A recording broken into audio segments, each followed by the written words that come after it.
What's up, everybody? My name is Meet Kevin, and today I'm going to tell you 5 ways society keeps you poor and what you can do to build wealth when society keeps you poor.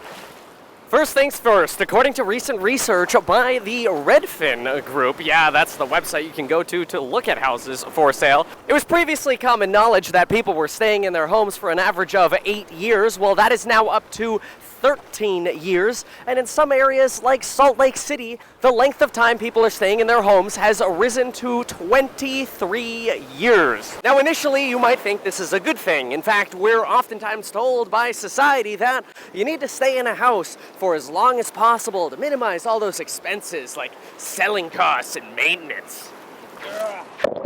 And that's partly because we've now associated home ownership with the idea of being anchored into place. That is, we hear, you know what, as millennials and younger people, we should be free of the anchor of home ownership, and we should rent so we can be mobile.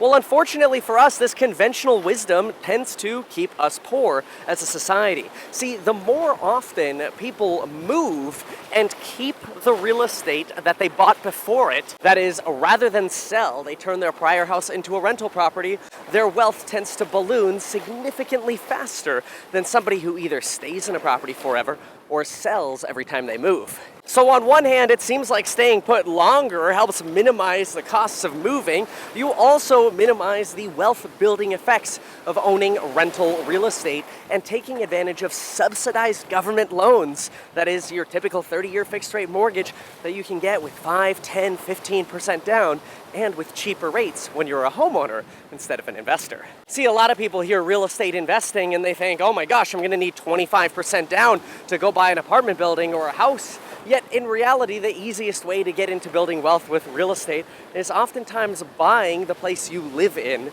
and then moving every 3 or 4 years, keeping that place as a rental and building your rental portfolio by taking advantage of these lower down payment and cheaper loans. But there's a second problem that comes with homeowners being in houses longer. The second problem is when people do decide to finally anchor themselves to a house, what do they tend to do? They spend much more money remodeling the property, which unfortunately, remodeling doesn't tend to create a massive net worth. In fact, most of the time, homeowners are really good at over-improving their real estate. Now, I'm just on problem number 1 of 5 here, but know that problem number 1 is basically what I tackle in my real estate investing courses and programs, linked below if you're interested for more knowledge. That's our sponsored part for the video. So here's a quick example, then we'll move on to problem number 2 on how society keeps you poor. Quick example, homeowner looks at property to buy to live in. Homeowner spends $50,000 on the kitchen alone because they want maple cabinetry and the nicest brass hardware and the Viking stainless steel appliances. Kevin looks at that same property and spends $50,000 remodeling the entire property with new paint, flooring. Oh, rip currents today. Updating the bathrooms, kitchens, appliances, light fixtures, plumbing fixtures, and so on. So you can see how society actually keeps you poor. If you stay in a house longer, you're controlling less real estate, which controlling real estate helps you build wealth every single month. And because people are under this perception that we need to stay in real estate longer, they tend to spend more money remodeling when they finally buy, also reducing their net worth. Thanks, HGTV. Now, the second problem we have in America is a fear of debt. Thanks to the Great Recession, we are ever fearful of taking out any forms of debt for the belief that we will be ruined by having debt. Unfortunately, this means less people are building their credit, less people are able to qualify for homes or other investments or safer forms of debt, like that 30-year fixed-rate mortgage I talked about in problem number 1. This has also led a lot of people to believe that credit doesn't matter. It's sadly become more acceptable to believe that, well, if I don't need debt, I won't need to prioritize my credit score. This is also why a lot of people don't freeze their credit, even though your social security number and your date of birth is out there. How do I know that? Have you ever heard of Experian, and have you heard how they got hacked? Yeah, your social and date of birth is out there. In other words, you could be a victim of identity theft. Yet, very, very few of us, I would venture to guess somewhere around only 2% of us, actually freeze our credit to prevent identity theft. This is different from like credit monitoring or insurance. This actually can prevent a lot of forms of identity theft. And it's free to do. Just Google Experian, TransUnion, and Equifax credit freeze. Keep in mind that yes, while debt was a contributor to the Great Recession, typically the type of debt that was really hurt the most was unqualified debt, where teachers were getting million-dollar loans for mansions because they could. Also, there were entire markets dedicated to selling and buying mortgage-backed securities. That means that teacher who's making $50,000 with the million-dollar mansion home loan,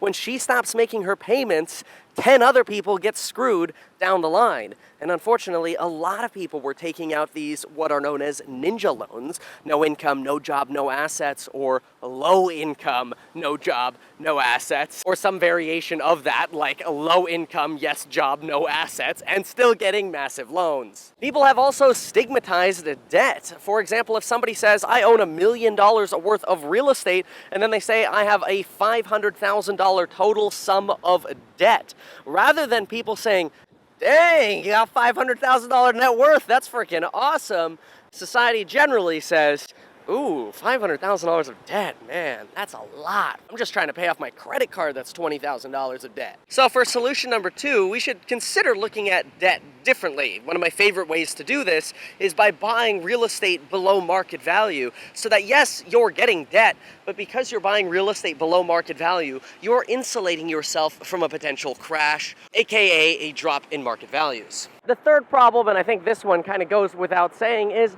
our social media culture has pretty much inspired us to say, ooh, we're starting to see some success.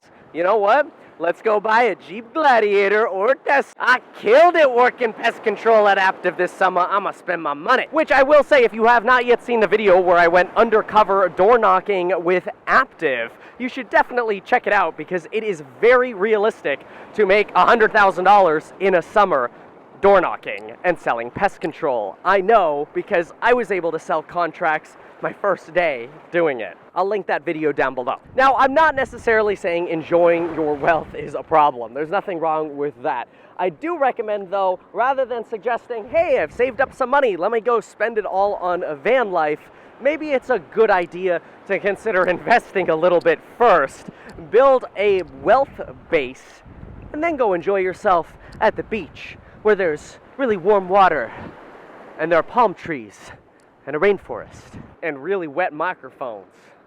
The third problem with society is we cheer short-term success, which makes us very excited to invest in the latest IPO, and I'll tell you, most of the latest IPOs have not done that well. Look, it's really fun to say, hey, my Beyond Meat stock went from $50 to $200, yet now those same people aren't talking about Beyond Meat anymore. But unfortunately, what remains is this belief that we should always be playing the short term and taking our profits instead of investing for the longer term. This is why we're seeing so much of this commission-free trading with Robinhood and Charles Schwab and all this stuff. I personally don't care, and I don't think society should either. I think, hey, you know what? I'll pay $50 per stock trade because I'm placing these trades knowing that I'm going to be keeping these stocks for the next 30 years. Look, and I know that might sound blasphemous, but then again, you are the one watching some dude in a dress shirt in the ocean holding a lapel mic like it's a handheld. Problem number 5 with society, I hate to say it, but one day free shipping on Amazon has caused some problems in my life. I should really start considering following the advice on Reddit a little bit more, where if you haven't yet seen, there's actually this little tool or calculator that you could automatically install in your web browser so that when you're shopping on Amazon, instead of showing you what the price of things are, it shows you how many hours you would have to work to afford that product. I might be a little less spendy with my one-day free shipping, and maybe instead I would start investing some more money into Amazon stock because it's freaking brilliant. There you have my societal advice for you on what you should be doing with your money and the 5 biggest problems that our society is experiencing now with money. That was a pretty lame wave. That wasn't good either. By the way, check out those links below. We'll see you next time. Oh, and follow me on Instagram.